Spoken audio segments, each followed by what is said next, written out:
Hey, this is Andrew Curry, writer-director of Fido, and you're listening to Dread Central.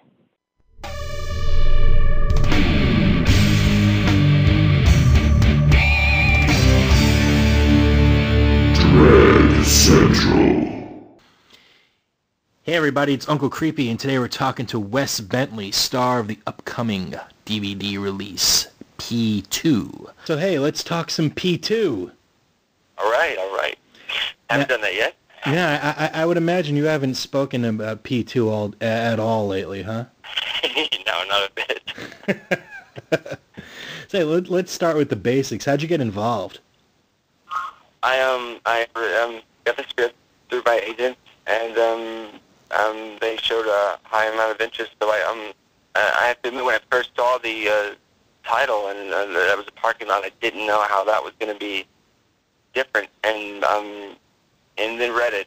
And when I read it, it really stood out as an interesting character. I tend to look more at the characters than just the whole piece, and learning more and more how to do that. But I really was intrigued by Thomas, and I thought he was different. I thought he wasn't your cackling, crazy psychopath who enjoys killing people. I think that's what drew me to him, and I wanted to, and that stood out from all the rest of these the torture porn stuff that I don't like, and but still like thrillers and horrors. I really wanted to be a part of something that was of that aspect of a human being, and Thomas definitely has all those problems, but I think it's something he didn't even realize he had. I don't think he's someone who, something else I liked about him. He wasn't a killer. He wasn't a psychopath killer. This was a woman who, the obsession he had over a woman drove him to bring that out in him. Sure.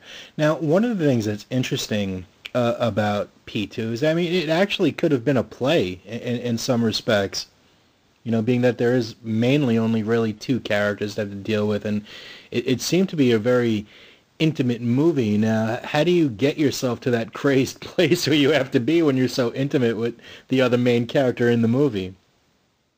Well, that's actually, for me, that's more appealing. Getting to just show one dynamic between two people, you can really dig into it, especially the scene at the dinner table, which was the longest scene I've ever seen written for a movie. I think it was, I can't remember how many pages it was, but it's way above what your average scene, which would be about 3.5 pages. That would be your average long scene in a film. We were like over 10 pages, I believe. I'm not sure how many, but that, yeah, like you said, like a play, and I'm an actor who loves plays and loves what you get to do as an actor in a play, which is explore. And I don't think I really had to get myself to anywhere. I think it was just that's naturally what I love most. So it was more that was exciting.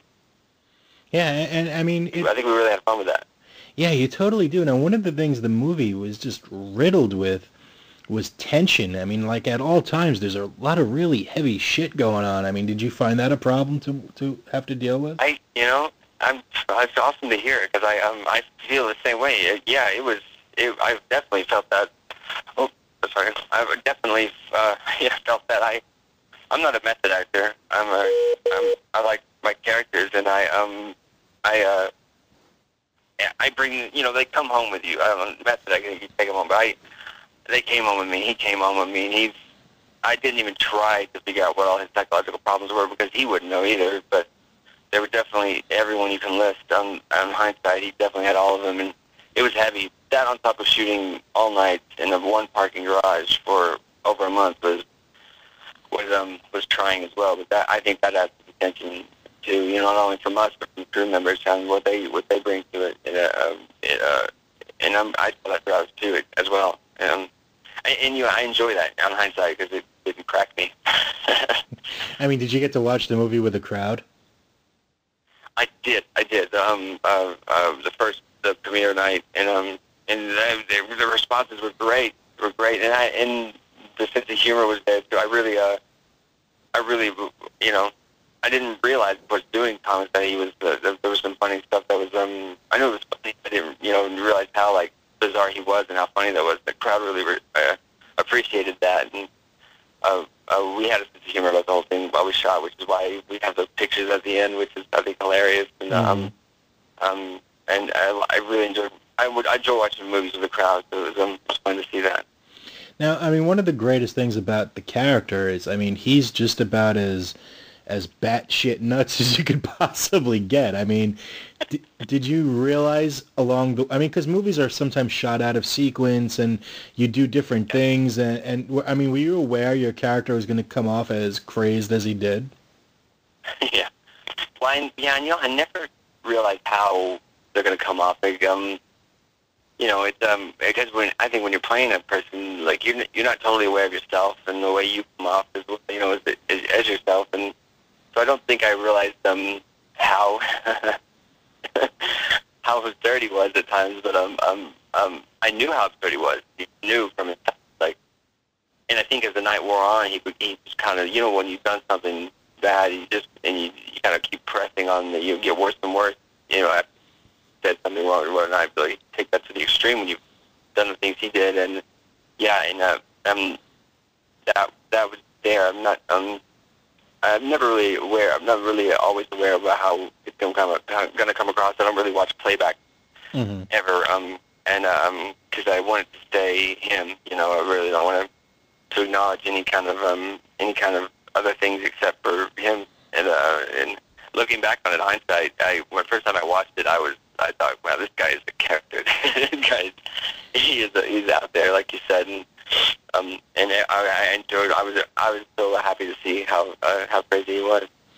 Well, another interesting thing about the character is you get a sense that he really doesn't know he's doing anything wrong. I mean, in that respect, do you think the character should be sympathized with or anything like that, or is he just beyond redemption?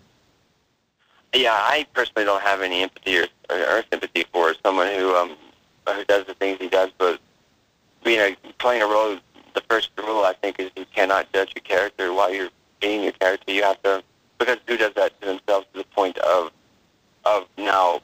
I think that would influence their caricature. Some kind of my judgments will come through in the scene. So I, at the time, doing it, I felt the same way. I let him feel that way. I let him feel like, nothing was wrong. He was doing the right thing. He was caring for this girl who needs to be cared for, and all he's doing is loving her, and he killed a guy who messed with her. And for me, that's of course, I would never do that, so I don't understand it. But I had to let him do it, and it's interesting to watch someone like that.